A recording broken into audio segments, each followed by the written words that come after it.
السلام علیکم، میں ہوں آسم تارڑ ایڈوکیٹ۔ وہ شخصیت جن کے بارے علامہ اقبال رحمت اللہ علیہ نے بھی کہا کہ اسی پڑھے لکھے تے ویکھدے رہ گئے تے ترکھانہ دا منڈا بازی لے گیا۔ مولانا ظفر علی خان جیسی شخصیت نے بھی ان کی شہادت کے وقت کہا کہ کاش یہ مقام مجھے حاصل ہوتا۔ قائد اعظم رحمت اللہ علیہ نے بھی غازی صاحب کا مقدمہ لڑا اور کہا کہ مجھے فخر ہے کہ میں ایک عاشق رسول صلی اللہ علیہ وآلہ وسلم کا مقدمہ لڑ رہا ہوں۔ وہ شخصیت جن کی جیل میں زیارت کرنے حضرت پیر مہر علی شاہ صاحب رحمت اللہ علیہ اور حضرت خواجہ شمس العارفین سیالوی جیسے بڑے روحانی بزرگ آئے تھے۔ وہ شخصیت جن کے نماز جنازہ میں 6 لاکھ لوگوں نے شرکت کی، جبکہ اس وقت لاہور کی آبادی صرف 3 لاکھ تھی۔ جب انگریز سرکار غازی صاحب کا جستے خاکی نہیں دے رہی تھی کہ امن بگڑنے کا خطرہ ہے، تو علامہ اقبال رحمت اللہ علیہ نے اپنی شخصی ضمانت دی۔ انگریز سرکار نے غازی صاحب کے جسے مبارک کو بغیر بتائے نامعلوم جگہ پر دفن کر دیا۔ تقریباً 13 دنوں بعد غازی صاحب کے جسے مبارک کو اس نامعلوم جگہ سے لایا گیا تو ان کا چہرہ تر و تازہ تھا اور خوشبو آ رہی تھی۔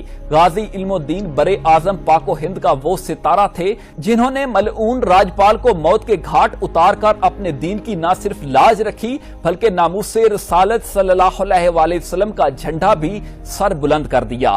غازی صاحب دسمبر 1908 کو لاہور میں پیدا ہوئے۔ غازی صاحب کی جب ولادت ہوئی تو ایک فقیر نے دروازے پر آ کر صدا لگائی، اور جب آپ کی والدہ فقیر کو خیرات دینے کے لیے دروازے پر آئیں تو فقیر نے غازی صاحب کو دیکھنا شروع کر دیا۔ بولا، بی بی آپ لوگ بہت خوش نصیب ہیں، جو بچہ آپ کے گھر پیدا ہوا ہے تمہیں نہیں معلوم کہ اللہ پاک اس سے کیا کام لینے والا ہے۔ اور پھر وہ فقیر غائب ہو گیا۔ غازی علم الدین شہید کے والد لکڑی کے کاریگر تھے۔ غازی صاحب نے ابتدائی تعلیم اپنے محلے کی مسجد اور مدرسے سے حاصل کی۔ تعلیم سے فراغت کے بعد آپ نے اپنے والد صاحب کا پیشہ ہی اختیار کیا اور اسی فن میں مہارت حاصل کرنے کے بعد غازی علم الدین 1908 میں کوہاٹ منتقل ہو گئے اور بنو بازار میں فرنیچر سازی کا کام شروع کر دیا۔ اسی دوران لاہور کے ایک پبلشر بدنام زمانہ ملعون راجپال نے ایک کتاب شائع کی جس کا نام لینا مناسب نہیں، نعوذ باللہ، جس میں ہمارے پیارے نبی پاک حضرت محمد صلی اللہ علیہ وآلہ وسلم کے خلاف نازیبا الفاظ استعمال کیے گئے۔ مسلمانوں میں سخت غم و غصہ کی لہر دوڑ گئی۔ مسلمانوں نے انگریز سرکار سے پبلشر کے خلاف کارروائی اور کتاب کو ضبط کرنے کا مطالبہ کیا۔ میجسٹریٹ نے مصنف کو صرف 6 ماہ کی قید سنائی۔ مسلمانوں کو احساس ہو گیا کہ حکومت ملعون راجپال کو بچانا چاہتی ہے۔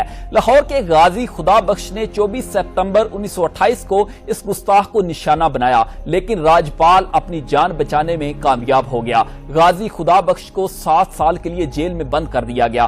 پھر غازی عبدالعزیز نے بھی راجپال پر حملہ کیا، لیکن راجپال بچ گیا۔ ملعون راجپال ان حملوں کے بعد خوف زدہ ہو گیا تھا۔ حکومت نے 2 ہندو سپاہیوں کو اور ایک حوالدار کو راجپال کی حفاظت کے لیے متعین کر دیا۔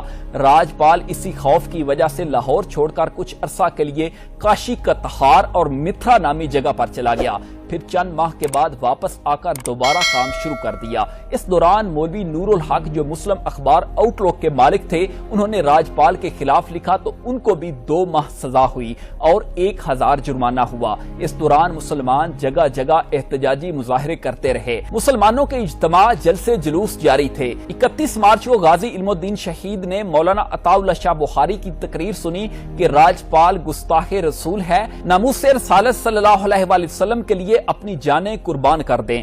تاریخ میں ایک واقعہ یہ بھی بیان کیا جاتا ہے کہ غازی علم الدین اپنے دوست رشید کے ساتھ لاہور کی تاریخی مسجد وزیر خان کے سامنے مسلمانوں کے اجتماع میں شریک تھے کہ امام مسجد وزیر خان نے بڑی درد بھری آواز میں کہا، مسلمانوں، راجپال نے ہمارے نبی حضرت محمد صلی اللہ علیہ وآلہ وسلم کی شان میں گستاخی کی ہے، اس سے اسلام دشمنوں کی حوصلہ افزائی ہوئی ہے۔ ان الفاظ نے غازی صاحب کے قلب و روح میں ہلچل مچا دی۔ جب غازی صاحب گھر کی طرف لوٹے تو راجپال کو قتل کرنے کا فیصلہ کر لیا۔ اس بات کا اظہار اپنے دوست رشید سے بھی کیا۔ رشید بھی راجپال کو گستاخی کا مزہ چکھانا چاہتا تھا۔ پھر دونوں نے قرعہ اندازی کی کہ کون راجپال کا خاتمہ کرے گا، تو قرعہ اندازی میں نام غازی صاحب کا ہی آیا۔ غازی صاحب نے چھری خریدی اور تیز کرائی اور مناسب موقع کا انتظار کرنے لگے۔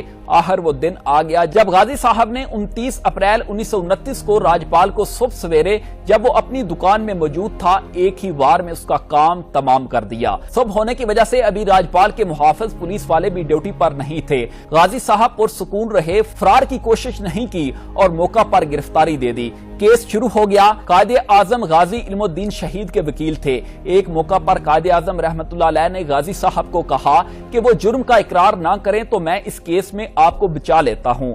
غازی علم الدین شہید نے کہا کہ میں کیسے کہہ دوں کہ یہ قتل میں نے نہیں کیا، مجھے اس قتل پر ندامت نہیں بلکہ فخر ہے۔ 22 مئی 1929 کو غازی صاحب کو سزائے موت کی سزا سنا دی گئی۔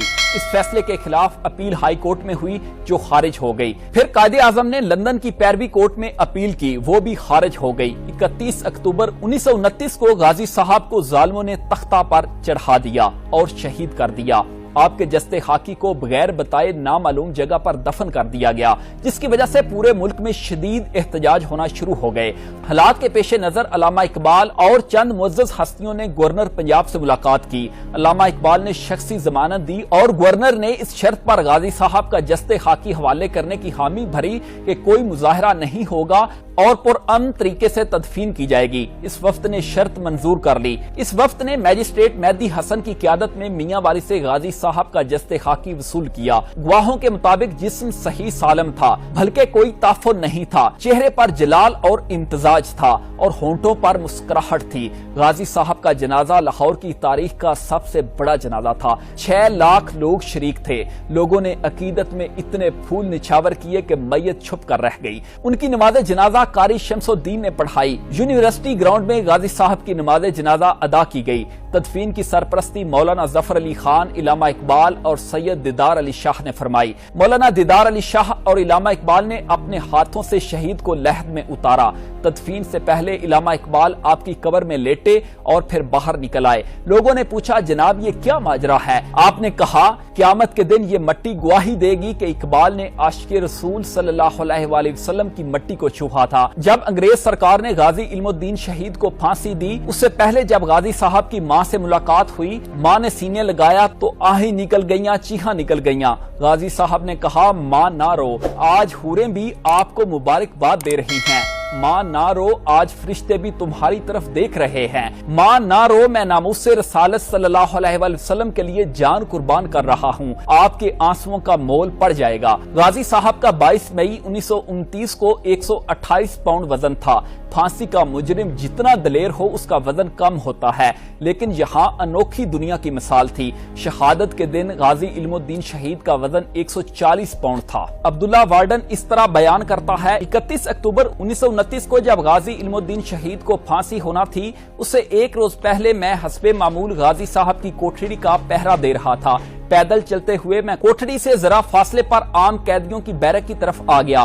مڑ کر کیا دیکھتا ہوں کہ غازی صاحب کا کمرہ خوبصورت اور دلکش روشنیوں سے بھر گیا ہے۔ میں یہ سمجھا کہ شاید غازی علم الدین شہید نے اپنے کمرے کو آگ لگا لی ہے۔ اتنے میں کیا دیکھتا ہوں کہ نور کا ایک بادل ہے جو تیزی سے آسمانوں کی طرف چلا گیا۔ چنانچہ میں بھاگم بھاگ غازی کی کوٹھڑی کی طرف بھاگا۔ اندر گیا تو کیا دیکھتا ہوں کہ پورا کمرہ بہترین اور مسحور کن خوشبوؤں سے معطر اور منور تھا۔ غازی رحمت اللہ علیہ حالت سجدہ میں زاروں کی طرح رو رہے تھے۔ تھوڑی دیر بعد اٹھے تو میں نے ان کی قدم بوسی کی اور خود بھی بے اختیار رونا شروع کر دیا۔ پھر میں نے عرض کیا غازی صاحب یہ کیا ماجرا تھا؟ غازی صاحب نے کوئی جواب نہ دیا۔ میں نے پھر عرض کی کہ غازی صاحب آپ یہ اہم راز اپنے سینے میں لے کر نہ جائیں اور اس واقعہ کی تفصیلات ضرور بتائیں۔ بہرحال غازی رحمت اللہ علیہ نے میرے بے حد اسرار پر فرمایا، عبداللہ تمہیں معلوم ہے کہ مجھے کل پھانسی ہو رہی ہے۔ میری دلجوئی اور حوصلہ افزائی کے لیے شاف محشر حضور نبی کریم حضرت محمد صلی اللہ علیہ وآلہ وسلم اپنے خاص صحابہ کرام کے ساتھ یہاں خود تشریف لائے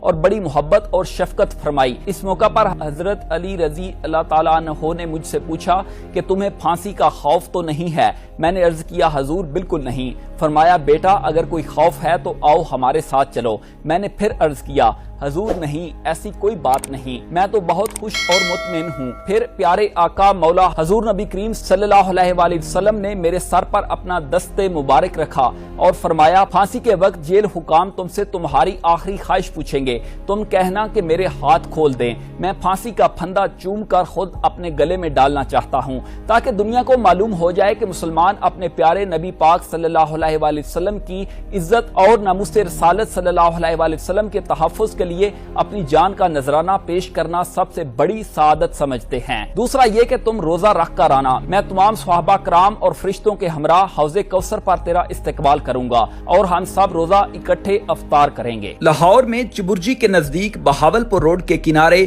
میانی صاحب قبرستان میں ایک نمایاں مقام پر غازی علم الدین شہید رحمت اللہ علیہ کی آخری آرام گاہ موجود ہے۔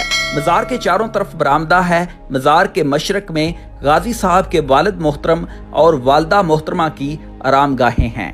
غازی صاحب کے باقی خاندان کے افراد کی آرام گاہیں بھی غازی صاحب کے مزار کے احاطے میں ہی واقع ہیں۔ یہ شعر پڑھ کر میں اجازت چاہوں گا۔ ٹر گئے یار محبتاں والے تے لے گئے ناڑی ہاسے، او علم دین ہن دل نہیں لگدا تے جائیے کیڑے پاسے۔ اجازت دیجیے، اللہ حافظ۔